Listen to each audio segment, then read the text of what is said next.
दादी जैसे ही कमरे में बैठी थीं, तभी हांफती हुई वो लड़की वहां पहुंचती है और डरती सहमी आवाज में कहती है, हाँ दादी, मन्नत मैडम खुद आने वाली थी आपको लेने, मगर रास्ते में उनका छोटा सा एक्सीडेंट हो गया, इसीलिए उन्होंने मुझे भेजा है ताकि मैं आपको लेकर शादी वाले घर पहुंच सकूं। ये सुनते ही दादी घबरा जाती हैं।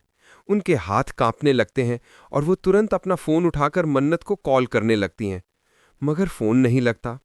दादी के मन में डर और बेचैनी दोनों बढ़ने लगते हैं। तभी वही लड़की एक और बम गिराती है। वो कहती है, दादी, वो अमन सर है ना, उनकी बीवी विशाखा, उन्होंने बहुत सारी झूठी बातें बोल दी हैं।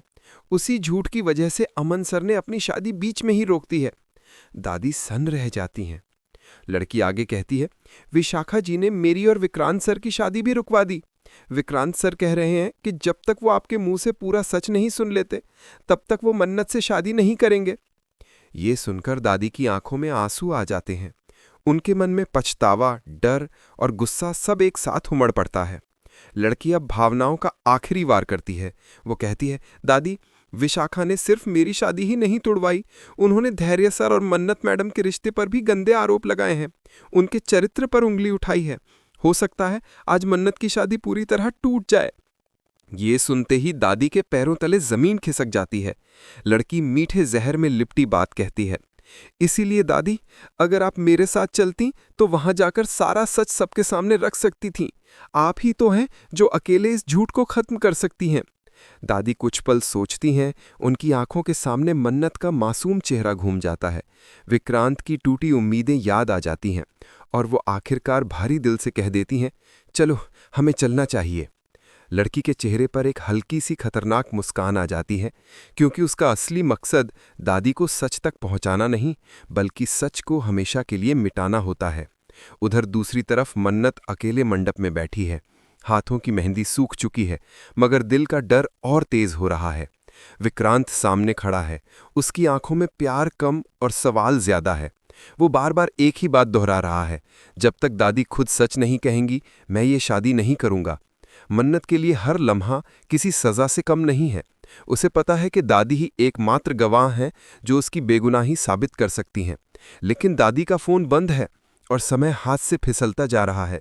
उधर लड़की दादी को कार में बिठाकर किसी और ही रास्ते पर ले जा रही होती है, जहां वो मन्नत तक पहुंचने से पहले सारे सबूत मिटा देगी, सारे सच को जला देगी। एक तरफ मंडप में शादी के मंत्र अटके हुए हैं, दूसरी तरफ सच और झूठ के बीच एक खतरनाक दौड़ शुरू हो चुकी है। अब सवाल ये नहीं कि मन्नत और विक्रांत की शादी होगी या नहीं, सवाल ये है कि क्या सच वक्त पर पहुंचेगा या फिर एक और मासूम जिंदगी साजिश की बलि चढ़ जाएगी।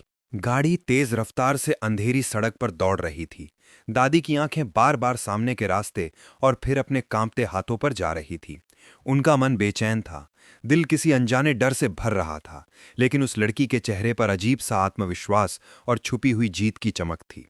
दादी बार बार पूछ रही थी, बेटा, मंडक अभी कितनी दूर है? मन्नत बहुत घबरा रही होगी। लेकिन लड़की टालते हुए हर बार बस यही कहती, बस दादी, पहुंचने ही वाले हैं। उधर मंडप में विक्रांत लगातार गुस्से और दर्द के बीच झूल रहा था। उसके दिमाग में विशाखा की कही हुई हर जहरीली बात गूंज रही थी। उसे बार बार लग रहा था कि मन्नत ने उससे कुछ छुपाया है, जबकि मन्नत उसके सामने खड़ी होकर खुद को बेगुनाह साबित करने के लिए शब्द ढूंढ रही थी। उसकी आंखों से आंसू बिना रुके बह रहे थे। वो कांपती आवाज में बस यही कह रही थी कि मुझ पर भरोसा करो, मैं झूठी नहीं हूं। लेकिन विक्रांत का दिल टूट चुका था, और जब दिल टूटता है तो भरोसा सबसे पहले मरता है। तभी धैर्य वहां पहुंचता है। उसके चेहरे पर घबराहट साफ दिख रही थी। उसे भी पता चल चुका था कि विशाखा ने फिर कोई नया जहर फैला दिया है। वो मन्नत के पास आकर कहता है, सच सिर्फ दादी ही बता सकती हैं, अब सब कुछ उन्हीं पर टिका है। उधर गाड़ी एक सुनसान गोदाम के सामने रुकती है। दादी हैरान होकर पूछती हैं, ये मंडप तो नहीं लग रहा? तभी लड़की का चेहरा अचानक बदल जाता है। उसकी आवाज में मिठास की जगह सख्ती आ जाती है। वो कहती है, दादी, अब बहुत देर हो चुकी है। दादी को समझने में पल भर भी नहीं लगता, उनके साथ धोखा हुआ है। वो गाड़ी से उतरने की कोशिश करती हैं, लेकिन लड़की और उसके साथ आए लोग उन्हें पकड़ लेते हैं। दादी की आंखों में डर उतर आता है। उनकी सांसें तेज हो जाती हैं। वो कांपते हुए पूछती हैं, तुम ऐसा क्यों कर रही हो? तभी लड़की ठंडे अंदाज में कहती है, क्योंकि अगर आप मंडप पहुंच गईं तो सारा सच बाहर आ जाएगा और कुछ लोग कभी नहीं चाहते कि सच जिंदा रहे। उधर मंडप में समय तेजी से गुजर रहा था। पंडित बार बार मुहूर्त निकलने की बात कह रहा था। विक्रांत का गुस्सा अब फैसला बनने लगा था। वो सबके सामने कह देता है कि अगर अभी इस पल दादी यहां नहीं आई तो ये शादी यहीं खत्म। मन्नत की दुनिया जैसे उसी पल उजड़ जाती है। उसका शरीर सुन्न पड़ जाता है, आंखों के सामने अंधेरा छा जाता है। लेकिन फिर भी उसके दिल के किसी कोने में एक छोटी सी उम्मीद जिंदा रहती है कि दादी आएंगी, जरूर आएंगी। उधर गोदाम में दादी को एक कुर्सी से बांध दिया जाता है। उनके सामने एक छोटा सा गैस सिलेंडर रखा होता है और एक आदमी माचिस हाथ में लेकर खड़ा होता है। दादी को अब साफ दिखाई देने लगता है कि यह सिर्फ उन्हें रोकने की कोशिश नहीं है, बल्कि सच को हमेशा के लिए खत्म करने की साजिश है। दादी भगवान का नाम लेते हुए मन ही मन मन्नत के लिए दुआ मांगती हैं। उन्हें अब अपनी जान की नहीं बल्कि मन्नत की जिंदगी की चिंता सताने लगती है। उसी पल धैर्य को एक अनजान नंबर से कॉल आता है। फोन उठाते ही उधर से एक बदली हुई आवाज में सिर्फ इतना कहा जाता है कि अगर दादी को जिंदा देखना चाहते हो तो मंडप का रास्ता छोड़कर गोदाम की तरफ आ जाओ। धैर्य के पैरों के नीचे से जमीन खिसक जाती है। उसे अब समझ आ जाता है कि यह खेल सिर्फ शादी रोकने का नहीं, किसी को हमेशा के लिए खामोश करने का है। अब दौड़ शुरू हो चुकी है। धैर्य सच को बचाने के लिए भाग रहा है, साजिश अपने अंत को छुपाने में लगी है और मंडप में मन्नत हर गुजरते पल के साथ टूटती जा रही है। अब आने वाला हर सेकंड तय करेगा कि दादी जिंदा बचेंगी या नहीं, और मन्नत की शादी बचेगी या हमेशा के लिए जलकर राख हो जाएगी।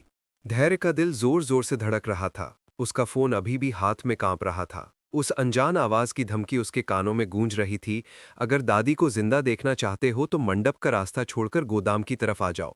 और बिना एक पल गंवाए वो अपनी गाड़ी स्टार्ट करके पागलों की तरह उसी सुनसान रास्ते की ओर दौड़ पड़ा। उधर मंडप में मन्नत का सब्र जवाब देने लगा था। पंडित बार बार मुहूर्त निकलने की बात दोहरा रहा था। रिश्तेदारों में फुसफुसाहट फैल चुकी थी। विक्रांत का चेहरा पत्थर की तरह सख्त था और वह सब कुछ साफ शब्दों में कह चुका था कि ये मेरी जिंदगी का फैसला है और मैं बिना सच जाने शादी नहीं करूंगा। मन्नत उसकी आंखों में देख रही थी, लेकिन उसे वहां अब सिर्फ दर्द और शक ही नजर आ रहा था। उधर गोदाम के अंदर दादी कुर्सी से बंधी हुई थीं। उनके माथे पर पसीने की धार बह रही थी, सांसें बेकाबू हो रही थीं। सामने खड़ा आदमी माचिस को बार बार उछाल रहा था, जैसे हर बार ये जताना चाहता हो कि उनकी जिंदगी बस एक तीली की दूरी पर है। वही लड़की कुछ दूरी पर खड़ी पूरे खेल को शांति से देख रही थी।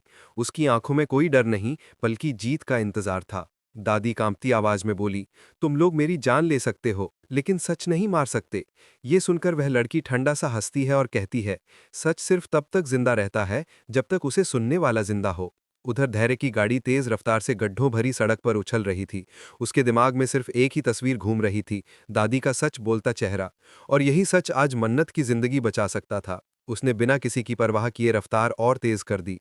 उधर मंडप में विक्रांत अपनी घड़ी बार बार देख रहा था। उसके सब्र का बांध टूटने ही वाला था। उसने अंतिम चेतावनी देते हुए कहा, 5 मिनट, बस 5 मिनट। उसके बाद कोई भी मुझे रोक नहीं सकता। ये सुनकर मन्नत की आंखों के आगे अंधेरा छा गया। उसके होंठ सूख गए, उसकी आत्मा तक कांप उठी। वह मन ही मन दादी को याद करके रोने लगी। तभी उधर गोदाम में आग लगाने की तैयारी शुरू हो चुकी थी। आदमी ने माचिस जलाने के लिए हाथ आगे बढ़ाया ही था कि अचानक बाहर गाड़ी के ब्रेक की तेज आवाज गूंजती है। धैर्य गाड़ी से कूदकर बाहर निकलता है। उसके हाथ में लोहे की रॉड होती है। वह बिना डरे अंदर घुस जाता है। उसे देखते ही गुंडों में अफरा तफरी मच जाती है। धैर्य बिना रुके एक पर हमला करता है, दूसरा उस पर पीछे से वार करने ही वाला होता है कि धैर्य घूमकर उसे भी गिरा देता है। वह लड़की घबराकर पीछे हटती है। दादी की आंखों में पहली बार उम्मीद की रोशनी चमकती है। धैर्य सांस फूलते हुए उनके पास पहुंचता है और उनके हाथ खोलने की कोशिश करता है। तभी पीछे से वही लड़की लोहे की रॉड उठाकर धैर्य पर वार करने के लिए दौड़ती है। दादी चीखती है, धैर्य पीछे, लेकिन तब तक बहुत देर हो चुकी होती है। रॉड हवा में लहराती हुई धैर्य के सिर की तरफ बढ़ती है और इसी पल कहानी एक खतरनाक मोड़ पर आकर रुक जाती है। लोहे की रॉड हवा में लहराती हुई धैर्य के सिर की तरफ बढ़ती है और दादी की चीख पूरे गोदाम में गूंज जाती है। लेकिन ठीक उसी पल धैर्य बिजली की फुर्ती से मुड़कर वार रोक लेता है। रॉड फिसलकर जमीन पर गिर जाती है और लड़की संतुलन खोकर पीछे गिर पड़ती है। धैर्य बिना कोई मौका दिए आखिरी गुंडे को भी जमीन पर गिरा देता है और हाँफते हुए दादी के पास पहुंचकर उनके बंधन खोल देता है। दादी रोते हुए उसे गले लगा लेती हैं। बेटा, देर हो जाती तो आज सच हमेशा के लिए मर जाता। धैर्य आंखों में आंसू भरकर कहता है, सच को मारना इतना आसान नहीं होता दादी। तभी वो लड़की लड़खड़ाते हुए उठती है और भागने की कोशिश करती है, लेकिन धैर्य उसे पकड़कर पुलिस के हवाले कर देता है, जो ठीक उसी वक्त वहां पहुंच चुकी होती है। उधर मंडप में आखिरी मिनट चल रहे होते हैं। विक्रांत गुस्से में मन्नत की तरफ देखता है और ठंडे स्वर में कहता है, अब बहुत हो गया, मैं और इंतजार नहीं कर सकता। मन्नत का दिल टूटकर बिखर जाता है। वो कांपते हुए कहती है, बस 2 मिनट और, दादी जरूर आएंगी। लेकिन विक्रांत शादी खत्म करने के लिए जैसे ही पलटता है, तभी बाहर शोर मचता है, गाड़ियों की आवाज, लोगों की हलचल, और अगले ही पल धैर्य भागता हुआ मंडप में घुसता है। उसके पीछे पीछे दादी आती हैं, धूल से सनी, कांपते कदम, मगर आंखों में सच्चाई की आग जलती हुई। मन्नत उन्हें देखकर फूट फूट कर रोने लगती है। विक्रांत सन्न रह जाता है। दादी भारी आवाज में कहती हैं, रुको ये शादी, क्योंकि अब सच बोलेगा। पूरा मंडप सन्नाटा ओढ़ लेता है। दादी सबके सामने विशाखा की सारी साजिश खोल देती हैं। कैसे झूठे आरोप लगाए गए, कैसे रिश्तों को बदनाम किया गया, कैसे मन्नत और धैर्य के बारे में गंदे आरोप फैलाए गए। हर बात सुनकर विक्रांत का सिर शर्म से झुकता जाता है। उसे एहसास होता है कि उसने बिना सबूत अपनी ही मोहब्बत पर शक कर लिया। मन्नत की आंखों से बेहिसाब आंसू बह रहे होते हैं। उसके अंदर का दर्द अब पूरी दुनिया के सामने उजागर हो चुका होता है। दादी आखिर में कांपती आवाज में कहती हैं, जिस लड़की ने सबको बचाने के लिए अपनी इज्जत, अपना प्यार और अपना धैर्य तक दांव पर लगा दिया, उसी को तुमने दोषी बना दिया। ये सुनते ही विक्रांत टूट जाता है। वो सबके सामने मन्नत के पैरों में गिर जाता है। मुझे माफ कर दो, मैं तुम्हारे प्यार के काबिल नहीं था। मन्नत रोते हुए उसे उठाती है। उसकी आंखों में अब भी दर्द है, लेकिन साथ ही सुकून भी कि सच आखिरकार जीत गया। उधर पुलिस विशाखा को हथकड़ी लगाकर ले जाती है। उसका घमंड, उसकी चालें और उसकी साजिश उसी जमीन पर टूट जाती हैं जहां उसने मासूम रिश्तों को कुचलने की कोशिश की थी। पंडित दोबारा मंत्र पढ़ना शुरू करता है। टूटा हुआ मंडप फिर से सजने लगता है। रिश्तेदारों की आंखों में आंसू और चेहरे पर राहत होती है। मन्नत और विक्रांत 7 फेरे लेते हैं, लेकिन अब ये सिर्फ शादी नहीं होती, ये भरोसे, सच्चाई और दर्द से जीत कर निकली मोहब्बत का इम्तिहान होता है। दादी की आंखों में चैन होता है। धैर्य दूर खड़ा मुस्कुरा रहा होता है, क्योंकि आज उसने सिर्फ एक जान नहीं बल्कि 3 जिंदगियां बचा ली होती हैं।